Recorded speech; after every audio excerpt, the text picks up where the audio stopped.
আজকে তৈরি করব পুরে ভরা লাউ পাতার খুবই মজার একটা রেসিপি। আমার মনে হয় অনেকেই এখনও এই রেসিপিটা ট্রাই করেননি। রেসিপি ফলো করে বাসায় ট্রাই করে দেখবেন। আমার কাছে খুব ভালো লেগেছে, আপনাদের কাছেও অনেক ভালো লাগবে। আজকের রেসিপির জন্য এখানে আমি কচি দেখে কিছু লাউ পাতা নিয়েছি। চেষ্টা করবেন কচি দেখে লাউ পাতাটা নিতে। লাউ পাতাগুলোকে ধুয়ে পানি ঝরিয়ে রাখবো। এরপর এখানে নিয়েছি 250 গ্রামের মতো চিংড়ি মাছ। চিংড়ি মাছের খোসাটাকে পরিষ্কার করে নিয়েছি। চাইলে এখানে যে কোনো ছোট চিংড়ি মাছও ব্যবহার করতে পারবেন। এবার চিংড়ি মাছগুলোকে কেটে ছোট ছোট টুকরো করে নিব। চিংড়ি মাছগুলোকে আমি আমার পছন্দের সাইজ অনুযায়ী কেটে নিয়েছি। আপনারা চাইলে আর একটু বড়ও করতে পারেন। এবার চলে যাচ্ছি মূল রান্নাতে। চুলায় ফ্রাই প্যান বসিয়ে 2 টেবিল চামচের মতো রান্নার তেল দিয়েছি। এরপর কেটে রাখা চিংড়ি মাছের টুকরোগুলোকে দিয়ে দিচ্ছি। এখন চিংড়ি মাছটাকে ভেজে নিব।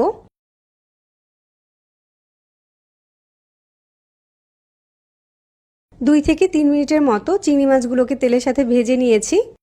এই সময় দিয়ে দিচ্ছি 1/4 কাপ পেঁয়াজ কুচি, 4-5টার মতো কাঁচামরিচ ফালি, লবণ দিব পরিমাণ মতো। পেঁয়াজটাকে চিংড়ি মাছের সাথে 2-1 মিনিটের মতো ভেজে নিব।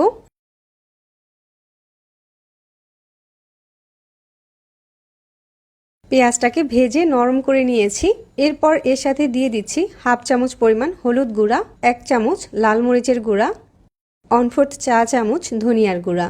আবারও এই গুঁড়া মশলাগুলো দেওয়ার পরে নেড়েচেড়ে চিংড়ি মাছটাকে ভেজে নিব 2-1 মিনিটের মতো। চিংড়ি মাছটাকে ভালোভাবে ভেজে নিয়েছি। এগুলোকে এখন ফ্রাই প্যান থেকে তুলে নিব। চিংড়ি মাছটাকে পুরোপুরি ঠান্ডা করে তারপর এর সাথে দিয়ে দিচ্ছি কাঁচামরিচ সহকারে বেটে রাখা 1 টেবিল চামচ পরিমাণ সরিষা, 2 টেবিল চামচ পরিমাণ নারকেল বাটা। কেউ চাইলে নারকেল বাটাটা স্কিপ করতে পারেন। 1 টেবিল চামচ দিচ্ছি সরিষার তেল। একসাথে সবকিছু মিশিয়ে নিব।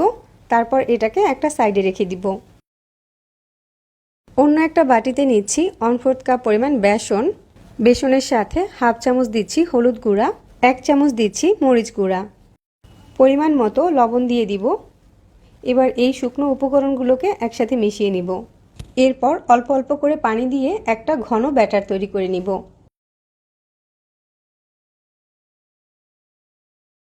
ব্যাটারের ঘনত্বটা একটু দেখিয়ে দিচ্ছি। চুলায় আবারও একটা ফ্রাই প্যান বসিয়ে কিছুটা পানি ফুটিয়ে নিয়েছি, সাথে কিছুটা লবণ দিয়ে দিয়েছি। এবার ধুয়ে পরিষ্কার করে রাখা লাউ পাতাগুলোকে এই পানির ভিতরে চুবিয়ে উঠাবো। এতে করে লাউ পাতাটা ভাপানো হয়ে যাবে আর আগের থেকে অনেক সফট হয়ে যাবে। প্রত্যেকটা লাউ পাতাকে 30 সেকেন্ডের মতো ভাপিয়ে নিলেই হয়ে যাবে। একটা বোর্ডের উপরে ভাপিয়ে রাখা একটা লাউ পাতাকে বিছিয়ে নিয়েছি। তারপর আগে থেকে যে চিংড়ি মাছের পুরটা তৈরি করে রেখেছিলাম সেখান থেকে কিছুটা মাছ বরাবর দিয়ে দিচ্ছি। এবার লাউ পাতাটাকে চারপাশ থেকে একটু ভাঁজ করে নিব। লাউ পাতাটা ভাপিয়ে নেওয়ার কারণে এটা অনেকটা নরম হয়ে গিয়েছে। সো এটা আর ছুটে যাওয়ার কোনো সম্ভাবনা নাই, আর এটাকে সুতা দিয়েও বাঁধতে হবে না। ঠিক একইভাবে সবগুলোকে তৈরি করে নিব। এরপর পুরে ভরা লাউ পাতাটাকে বেসনের গোলার ভিতরে চুবিয়ে উঠাবো। পুরে ভরা লাউ পাতাগুলোকে ভাজার জন্য চুলায় পর্যাপ্ত পরিমাণে তেল খুব ভালোভাবে গরম করে নিয়েছি। এরপর বেসনে ডুবানো লাউ পাতাগুলোকে তেলের উপরে দিয়ে দিব।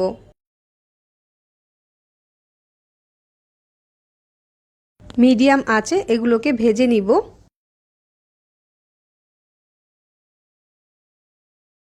একটা সাইড ভাজা হয়ে গেলে এটাকে উল্টে দিব। অপর সাইডটাতেও এরকম সুন্দর একটা কালার আসা পর্যন্ত অপেক্ষা করব। তো পুরে ভরা লাউ পাতাগুলোকে ভাজতে আমার প্রায় 6 থেকে 7 মিনিটের মতো সময় লেগেছে। দুটো সাইডেই খুব সুন্দর একটা কালার চলে এসেছে। এখন এগুলোকে তেল ঝরিয়ে উঠিয়ে নিব।